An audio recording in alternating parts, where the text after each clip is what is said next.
Even though I read this speech on the Revolution Report, I'm going to go ahead and show the audio for the first time from the speech that I gave on the campgrounds outside of Gainesville, Florida on May 2nd at the Rage Against Imperialism event.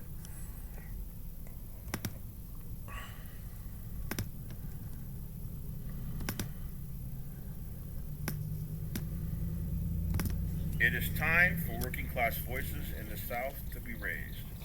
From Appalachia to Florida, it is time for oppressed nations to be raised, from America Latina to within the U.S. It is time to expose imperialism at home and abroad. Comrades, we have heroic movements and heroic figures being persecuted under the guise of the law, known as lawfare, for essentially thinking like us in a socialist or anti-imperialist fashion. And I'm sick and tired of it. For speaking out for us, the downtrodden, and fighting for us, they suffer. What the imperialists consider the crime of thought or the crime of acting on thought sums a dangerous president. And when such things continue to pass, whether it's a diplomat fighting illegal sanctions like Alex Saab, or movement fighting imperialism in Florida or other parts of the empire like our comrades at Uhuru, or the act of journalism to expose U.S. war crimes like we see with the persecution of Assange, and fed up with partisanship and hypocrisy as well. DeSantis and his compatriots are silent when the feds raid Uhuru offices in St. Pete, but when the next week they raid Mar-a-Lago, they say abolish the feds.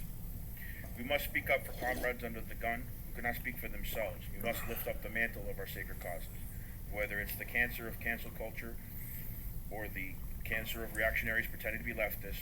We must show an alternative path, a path toward revolutionary change, and we must build here a vanguard towards making the conditions for those changes we so desperately need. We must fight for those who have not yet been born. The struggle is on us. We must fight till our last breath. It is precisely when the imperialists mount campaigns to intimidate us, comrades, that we must be most brave.